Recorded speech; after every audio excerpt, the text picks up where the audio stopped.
I'd like to welcome everyone out to our study in 2 Corinthians 11th chapter. Yes, we will go through all 31 verses, so don't panic. It's not going to be that involved. In fact, although we can make a lot of scriptural references, we can go back and dive deep into the various references that are made here. I just don't know that that's what we need to do.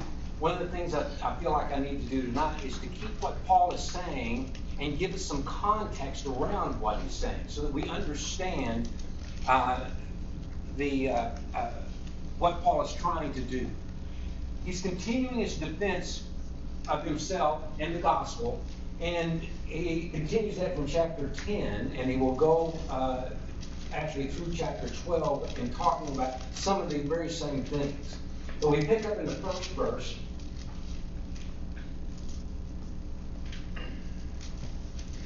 We pick up in the first verse there, where it says, I hope you will put up with a little of my foolishness, but you are already doing that. Now, I put the ESV and the American Standard up there because that second part is a little bit different depending on the translation. As you can see, the ESV goes with the imperative of do bear with me. And the American Standard says, but indeed you are bearing with me, and such. There's a little bit of a difference of opinion with the Greek scholars on that, but we get the idea. He's telling them, I'm fixing to do something I really don't want to do.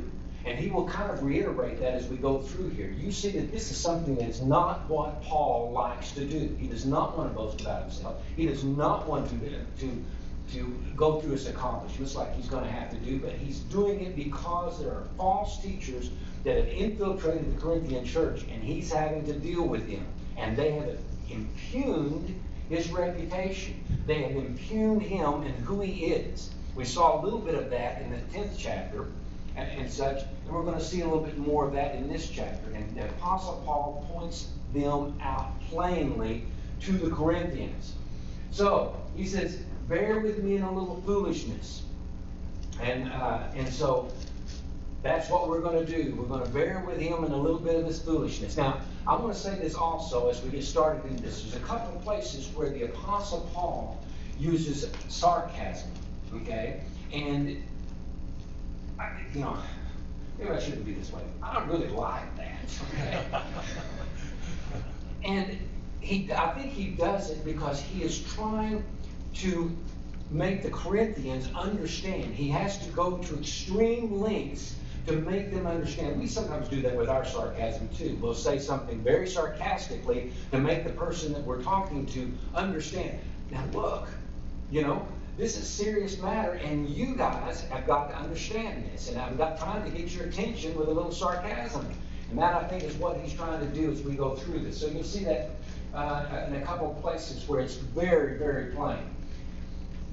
So, he says, I am jealous for you with a godly jealousy. I promise you to one husband, to Christ, so that I might present you as a pure virgin to him. But I'm afraid that just as Eve was deceived by the serpent's cunning, your minds may somehow be led astray from your sincere and pure devotion to Christ. Now, this word jealous is zelo, and it is where we sometimes get the word zealous from. But you'll find that this word in the New Testament, this Greek word in the New Testament, is almost universally translated as jealousy, envy, or covet. And so, although it can be used as zealous and other things, most of the time it is jealous. And he says, I am jealous for you with a godly jealousy. In other words, this is not generally jealousy is a negative trait. But he's saying, I am jealous for you just as God would be jealous for you. It's a holy jealousy. And he goes on to explain how that is. I promised you the one husband. That's what he said. I've got a godly jealousy for you. I promised you the one husband. So that and that husband is Christ. Now I want to present you as a pure virgin to him. Now, one of the things that we run into is when we read a verse like this, is sometimes our minds, because naturally we live in a modern Western society, and we don't know or really understand the idea of a betrothal. Okay? In many cases, when you know, we're young and we're going to get married, we as a male, we find somebody and we propose to them, and then we might tell our parents, okay? You know, so, but that is not the way it occurred back then. A betrothal, you went to the father and you asked for the daughter, and he might say yes and he might say no. But in this particular case, the Apostle Paul is saying, I betrothed you to Christ. Now, again, back during that time, a betrothal was a contract. And we can read that when we go back, and we're not going to spend the time to do that because we don't have the time this evening. You can read that when you study about Mary and Joseph, okay? And that how he was going to put her away. And yet they had never really been, quote unquote, married. He was betrothed her, but it was a contract. And it was a binding contract. Okay? Until the actual wedding day, the wedding feast, and then, of course, that was what was consummated. But we don't do it that way in our society. Okay? You know, an engagement is something that is a proposal, so to speak, but it's just not binding. Okay? It was back then. And the Apostle Paul says, I am like a father. I founded the church at Corinth. I worked at church at Corinth. It is my daughter. And I betrothed you to Christ, and I have a godly jealousy for you. And what's happening here in Corinth, I have problems with. So we understand what the Apostle Paul is trying to say here.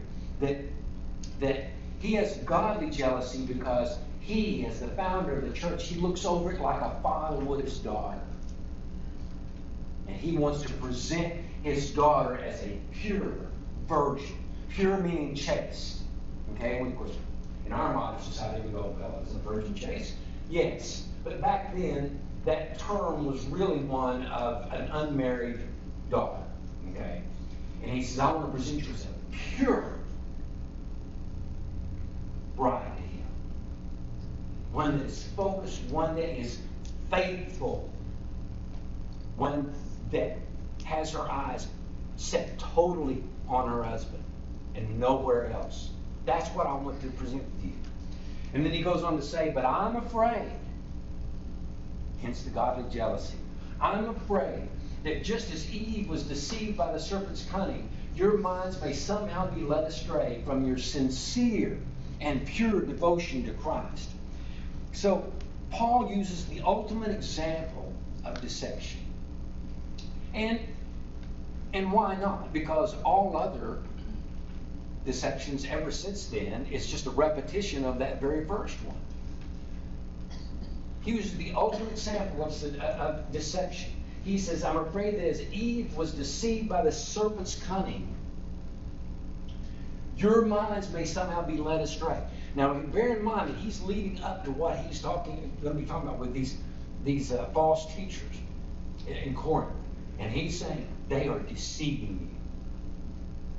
They are deceiving you just as the serpent deceived Eve. Now, who was the serpent? We know what the serpent was. Revelations 12:9, John says, that ancient serpent, Satan. He names it. We know who that was. And of course, we know from the scriptures in Genesis. He deceived her. He said to her, oh, you will surely not die.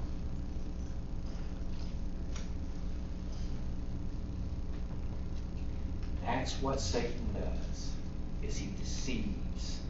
And that's what these people were doing to the Corinthians. They were deceiving them. And they were trying to lead them away. As he says later, if another Jesus is preached to you, you gladly bear it. We'll talk about that in a few minutes. Deceive. Another Jesus, another gospel, another spirit. We see that going on today. We'll get into that in just a little bit.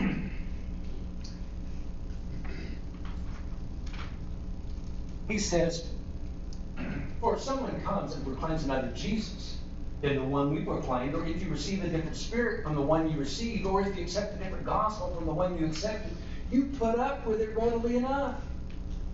Indeed, I consider that I am not in the least inferior to these super apostles. Even if I'm unskilled in speaking, I'm not so in knowledge. Indeed, in every way, we have made this plain to you in all things. Now, I want to spend just a few more moments on this one than I will some of the other verses as we go forward. Now, some hold that this if here, if someone, is something that could happen but hasn't happened. Okay? And there's several people that hold that. And some here may disagree with me on that, but I disagree on that because he is dealing with false teachers. He's dealing with people that he's already describing as serpents. He's dealing with people that he's going to talk about that they are servants of Satan, as we'll find out later. And if he's talking about being deceptive, and he's dealing with people that he literally will label as servants of Satan, they're not going to be preaching the pure gospel. They're not going to be preaching the pure Jesus. They're not going to be preaching the pure spirit. So I think that he's dealing with a real life situation here, and he is saying that you just tolerate it. Somebody comes along and they preach something different. They preach a different Jesus, and you accept it. They preach a different gospel, and you accept it, and you just accept that. So his fears about them are very, very real. Now, we have to kind of ask the question of why does Paul resort to defending himself instead of just attacking the doctrinal falsities of these men? And I think the reason is because, as we'll see, and we can draw some conclusions from, is that they made Paul the supreme issue in order to undermine his teaching, the true gospel. They made him the issue. Now, we see this today. We see this around us. Occasionally, I'm sure we've all used it. Okay? And the argument is called ad hominem. And that is, you attack the person. You don't attack the policy. You don't attack the beliefs. You attack the person. And this election year, we're seeing a lot of that. Okay? You attack the person. And that's what they had done. They had attacked the Apostle Paul and his personage. And so, thereby undermining his teaching, undermining the doctrine, undermining who he was. Why, according to them, he was an apostle. So, he had to take this tack, as distasteful as it was, of defending himself and his personage. So, he says, you bear with that, and you put up with it readily enough. Now, basically, he's going to use the same argument to say, you put up that, you put up with whatever they put up with me for a little bit in my arguments. Put up with me for a little bit in my foolishness. Kind of goes back to the first verse. Bear with me a little bit. You bear with them, bear with me in my foolishness. He said, indeed, I consider that I'm not in the least inferior to these super apostles. And that's a pretty good translation. Because that word there, huperleon, is actually means extreme or exceedingly. Now, some, and I disagree with this, some people he's talking about, they're looking at the apostles in Jerusalem and everything. No. The Apostle Paul would never say anything to slander them. No, these men had claimed to be apostles. They claimed to be better than everybody else, and they certainly claimed to be better than the Apostle Paul. And so he uses this hyperbole of they're super, they think they're super apostles. And he said, I'm not the least bit inferior to these super apostles. And he's going to show that in just a moment. In fact, they are much inferior to him. He says, even if I'm unskilled in speaking, I am not so in knowledge. Indeed, in every way, we have made this plain to you in all things. Now, again, I want to spend a few moments here. Nathan brought this out in chapter 10, and I agree with him. I do not think that the Apostle Paul is conceding that he is unskilled in preaching. In fact, we have numerous examples of his preaching in the book of Acts, and it's quite skilled. Okay? But we have to understand the context of the society that they're in. Okay? So, let me spend just a few moments here defending this position. About the 5th century BC, in Athens, democracy began to break out. Okay?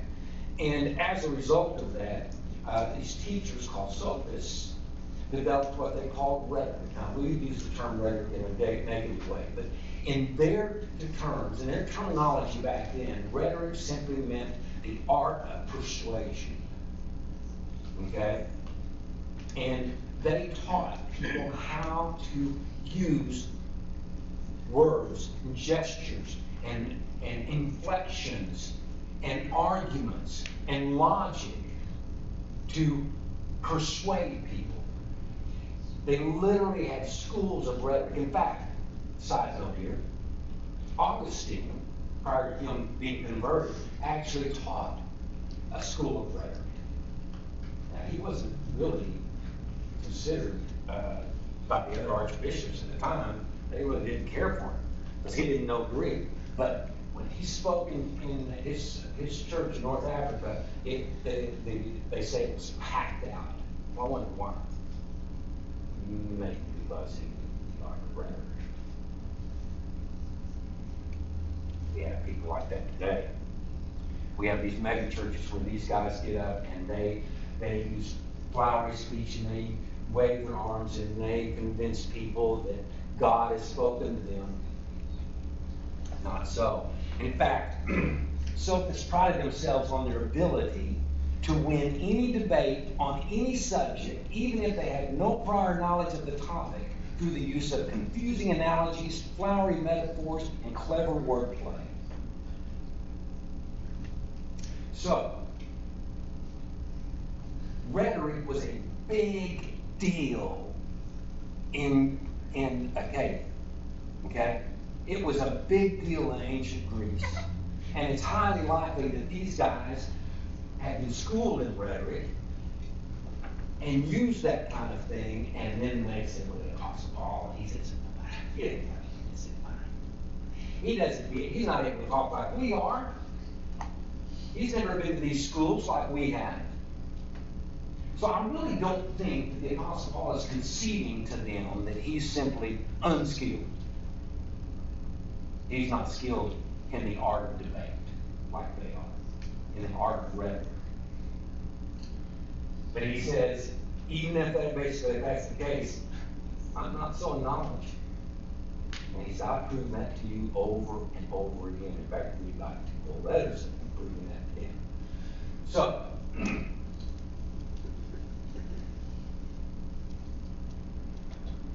the sarcasm here is rich. He wants to get their attention. Or, did I commit a sin in humbling myself so that you might be exalted? Of course, you commit a sin. Don't. But see what he's doing? He's getting their attention. I humbled myself before you so that you might be exalted. You think that's some kind of sin? You think I committed sin against you for doing that? You see, those men did the exact opposite. They exalted themselves and humbled the Corinthians. We'll see that in a few minutes too. Because I preach God's gospel to you free of charge. Now back then, you were skilled in rhetoric. You were expected to be paid for your skills. These men probably were getting paid handsomely. And they probably argued that, well, he's so unskilled, he won't even take payment for it. And he said, oh, I humble myself so that you might be exalted. They're doing the exact opposite. So did I commit a sin by preaching the gospel to you free of charge? Of course not. Sarcasm is rich. He says, I have robbed other churches, accepting support from them in order to serve you. Now, literally, he did not rob other churches, but he is making a point with them that he took money from other churches in order to preach to them free of charge so that he might be without any charges against him. And yet, these men were able to come up with one. The very fact that he didn't get paid. And when I was with you and was in need, I did not burden anyone, for the brothers who came from Macedonia supplied my need. This word in need, I'm going to stop there for just a moment. This word in need actually indicates being in poverty. Now, can you imagine that the Apostle Paul is speaking and he's teaching in Corinth for a year and a half, and at times was in poverty and refused to take anything from the Corinthians? He says, I was in need, but I wasn't going to be a burden to anyone. For the brothers who came from the Macedonia supplied my need. Now we know about some of that. We know in Philippians 4, chapter 15 verse. We won't go over there. Certainly in Acts he talks about that. But he says, they came from Macedonia to supply my need. So I refrain and will refrain from burdening you in any way. He said, not only will I not take money from you, I still won't take money. I won't be a burden for you in any way. As the truth of Christ is in me, this boasting of mine will not be silenced in the regions of Achaia. And why? Because I do not love you. God knows I do. You know, we don't know what their arguments were. It's not recorded for us. You know, did they say, well, the Apostle Paul just thinks your Corinthian money isn't good enough for him? I don't know. Or he takes no pay from you because he's not a real apostle. A real apostle would take pay. So he really didn't care. I don't know what the arguments were. It's not recorded. But he says, no, I love you. He said, I do this because I love you. So, we move on. He says, and what I'm doing, I will continue to do in order to undermine, listen to this, the claims of those who would like to claim that in their boasted mission, they work on the same terms as we do.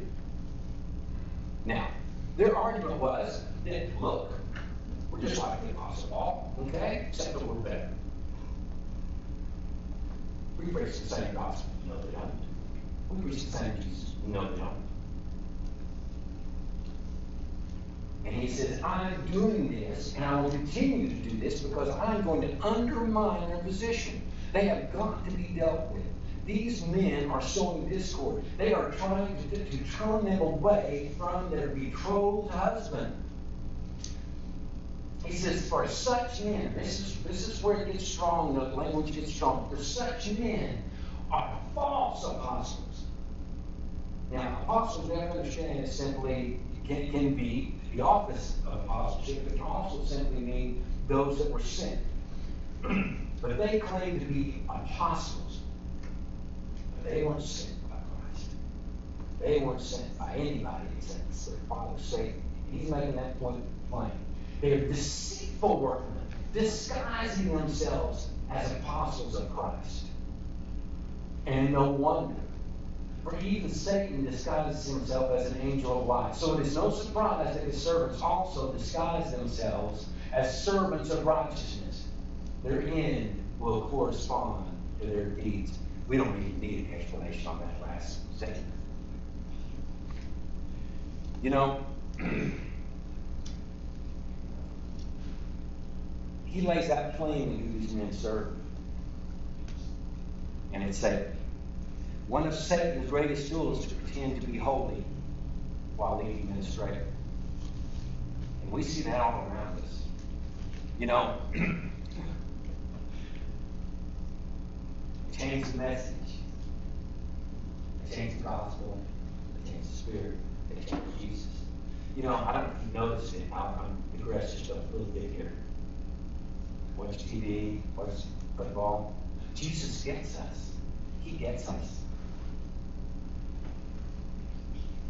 Is that what the Bible teaches? Let me tell you what it says. Their website says it represents the input from Christians who believe that Jesus is the Son of God, as well as many others who, though not Christians, share a deep admiration for the man that Jesus was. And we are deeply inspired and curious to explore his story. We look at the biography of Jesus through a modern lens to find new relevance in the often overlooked moments and themes from his life. This is a movement to accept people in their sinful state. And you have to just look at at that. And that's exactly what they're proposing. Just come to Jesus as you are. Jesus just accepts you. He gets us. You flip out. You get angry, or he just gets us. He understands. You're living in sin, he gets us. No, that's not the Jesus that the Bible talks about. The Jesus the Bible talks about says, repent or perish.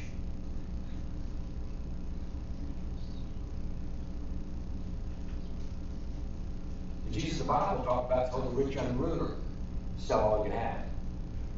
Give it to the poor. Come and follow me. I'm not following you. You follow me. You follow Jesus in. So, and of course we have, I gotta say one more thing, sorry. Baptism, let's say, you're just trying to work for your salvation.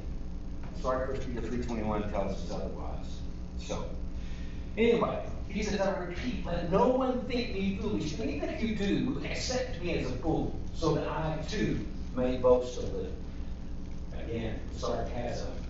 What I'm saying with this boastful confidence, I say not as the Lord would, but as a fool. I'm not using the same kind of thing the Lord would do. I'm having to resort to boasting about something I do not want to do. I do not want to do this. But I'm forced to do it. He says, since many boast according to the flesh, I too will boast. Who's he talking about? He's talking about false apostles there.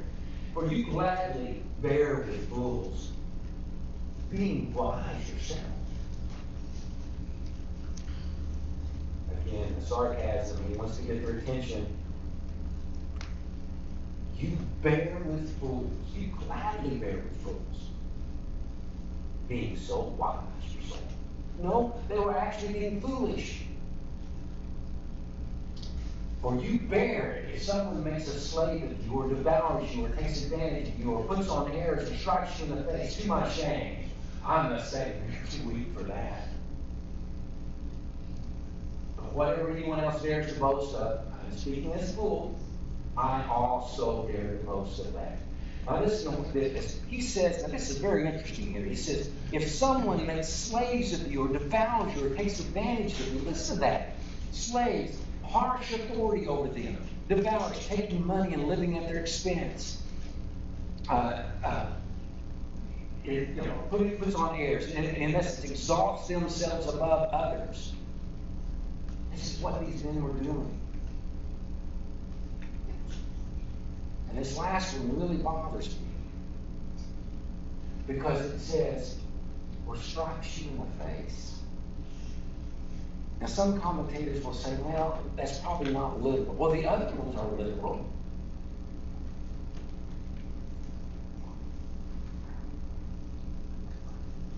Did these men actually strike people in the face if they disagree with them? Maybe so.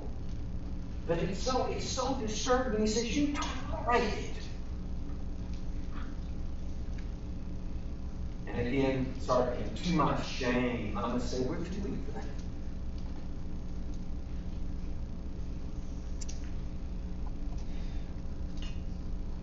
So he goes on. What anyone else dares to boast about, I'm speaking as a fool. He does not want to do this. He does not want to go this route. But he's forced to. I also dare boast about it. Are they Hebrews? So am I. Are they Israelites? So am I. Are they Abraham's descendants? So am I. The three things here seem to be repetitious, okay? I mean, we use those interchangeably: Hebrews, Israelites, Abraham's descendants, and such. I don't know that some people make a differentiation from them. I don't know that there is. Somebody may have a comment on that, but he is simply pointing out, they say that, I am too, so what? Are they servants of Christ? I am out of my mind to talk about this.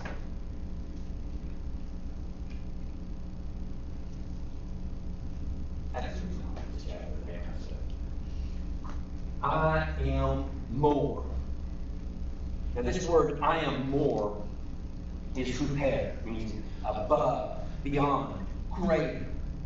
Are they servants of Christ? That's what they claim that he's I'm more. And he begins to explain. That's the reason he said, I am more. I could be more of a servant of Christ. But he asked to be something. I'm not talk like this. I have worked much harder, been in prison more frequently, been flogged more severely, and been exposed to death again and again. 5 times I received from the Jews the 40 lashes minus 1. 3 times I was beaten with rods. Once I was stoned. 3 times I was shipwrecked. I spent a night and a day in the open sea. I cannot imagine. I can't. Now we know the various times, that he was in prison 5 times in the book of Acts alone. Okay? We know when he got beaten with rods in Acts 16. That's kind of a strange thing, because he was a Roman citizen. Being beaten with rods was a Roman punishment. But it was not inflicted upon Roman citizens. And yet we know in Acts 16 it was, because they made a mistake. But it happened at least 2 other times. He received 39 lashes from the Jews. Now, you have to understand. 5 times. Now, the reason it was 39 lashes is because in the Old Testament, you would receive 40 lashes. Well, being Pharisees, they didn't want to make a mistake.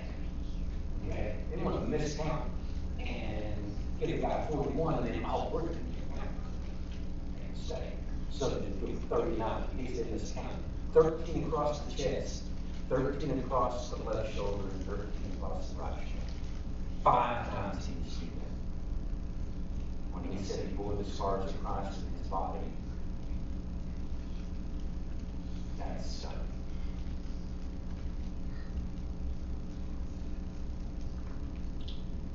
once it was stoned, of course we know that from Acts 11. Shipwrecked, we know that one of them from Acts 27. But he said he was shipwrecked 3 times. 3 times. He spent a night and a day in the deep. Who can say this kind of thing except the Apostle Paul?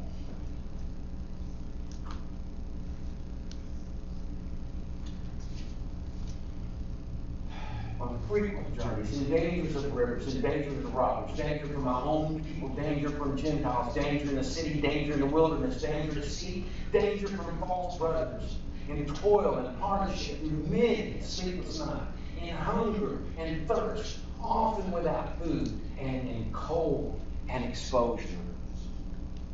What a list. This is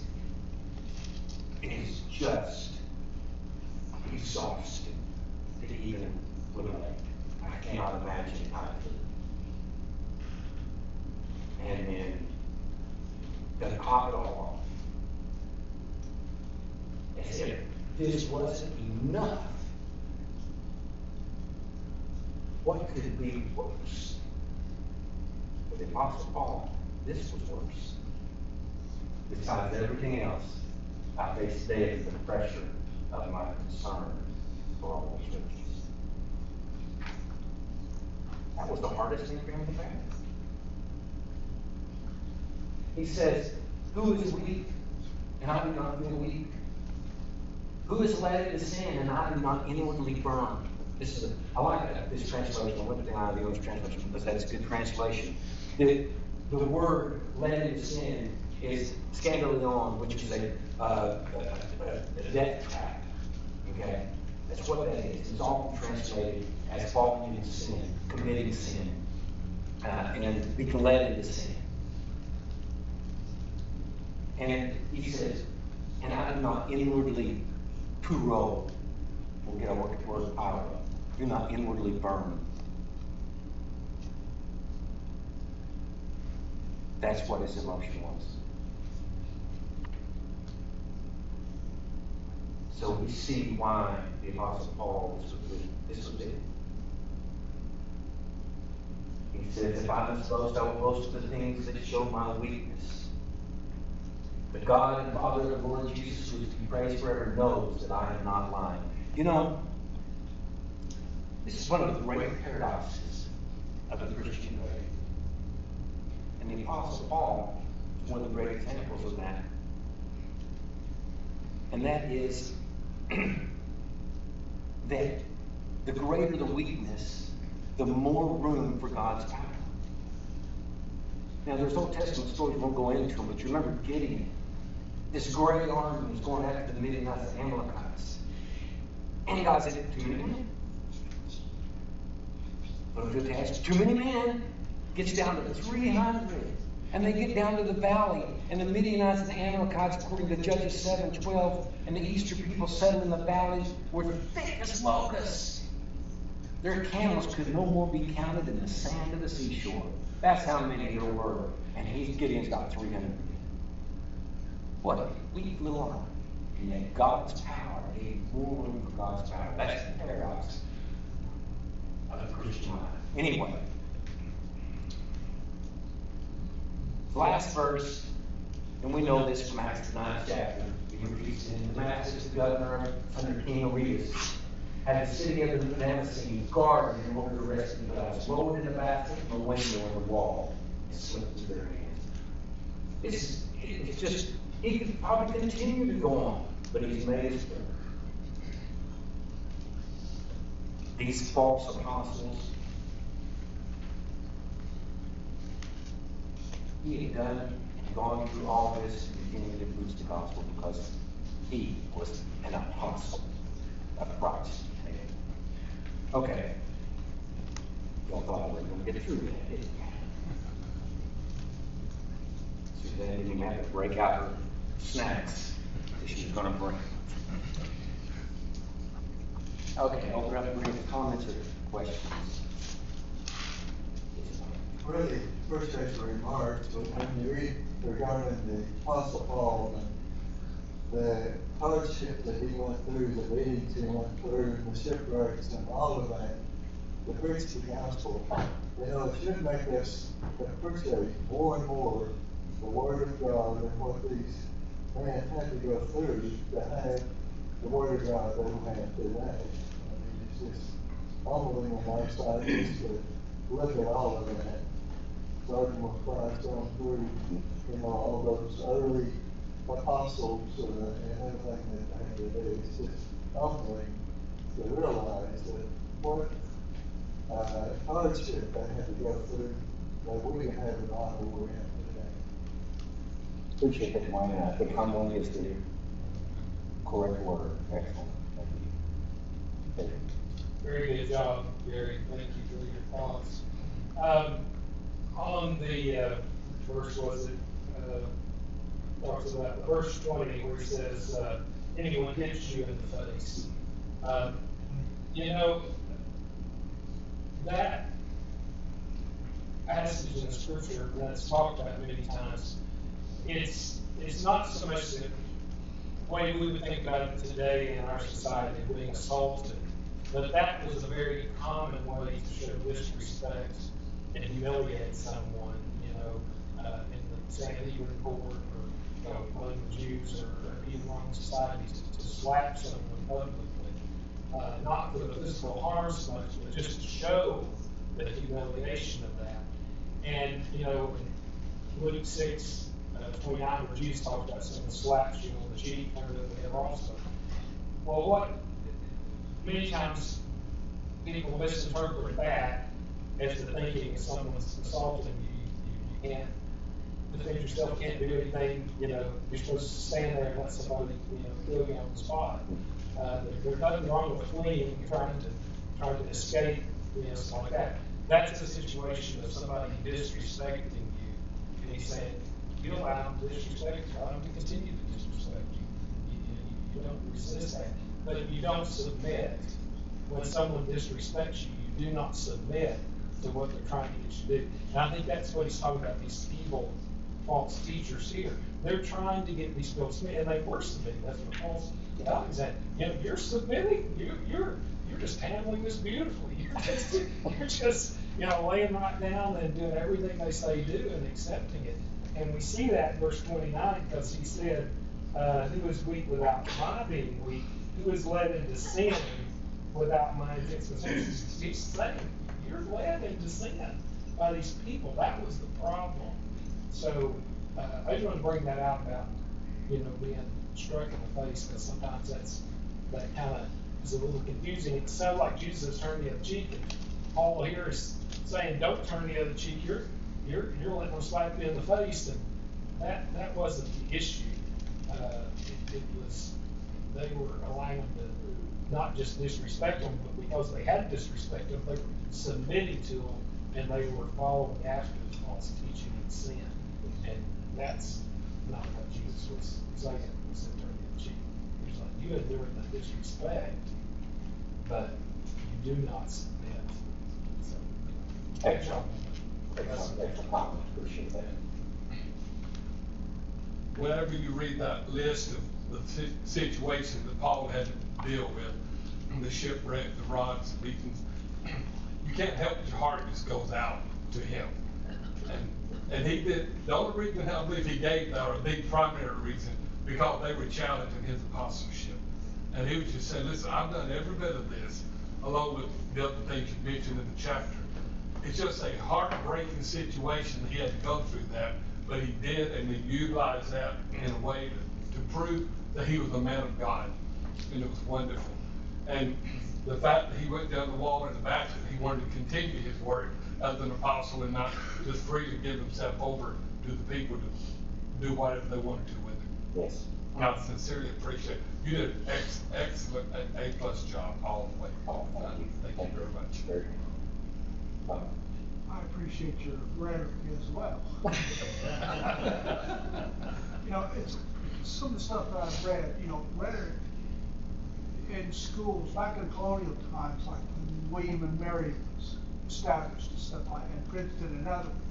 One of the things they did teach, they looked at the old philosophers, and you had to learn Latin and stuff like that. But one of the things that they taught was rhetoric.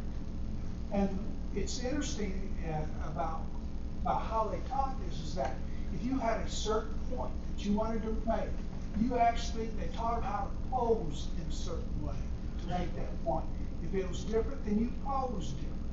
And that's kind of like what you were talking there. I think they learned that from that right there. Another thing about Paul's ability to speak. Remember, he was a student of Gamaliel. My reading is that Gamaliel did not just accept anyone or anyone to be a student. There were certain criteria they had to make.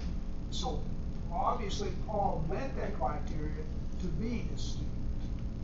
Excellent point. Appreciate it. And I think that's exactly right. I think that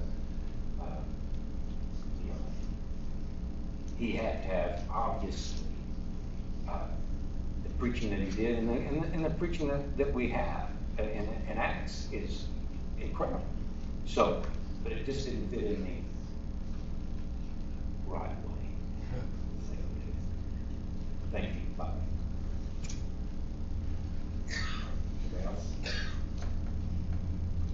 But I never want to close the service without extending an invitation. Got one more, I'm Oh, sorry. I was just gonna make a comment.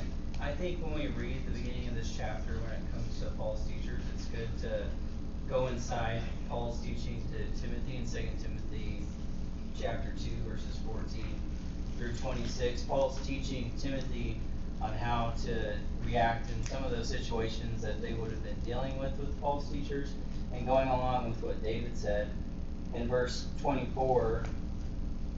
Well, in 23 it says, "But avoid foolish and ignorant disputes, knowing that they generate strife. And a servant of the Lord must not quarrel, but be gentle to all, able to teach and be patient." And I think he's speaking to Timothy, knowing that a young man probably is a little bit quicker to anger, but all of us fall short sometimes. But I just want to point that out. It's good to read those side by side. I think that's excellent. I think, that is a very good sister verse, so to speak, to what's going on. And in particular, because, you know, he tells Timothy, as you said there, I lost it, but, how to deal with people, be kind, and whatever it was, but that is not the way rhetoric, or the ancient art of rhetoric worked, okay? But that's the difference between the gospel and the rest of the world, so appreciate it very much, Alex. Anybody else? Okay. We never want to, in a service like offering the invitation, that is to come to believe in faith, confess and be baptized, become Christian. And we urge you to do so. If you need to clergy, the church, communities, clergy, common sense.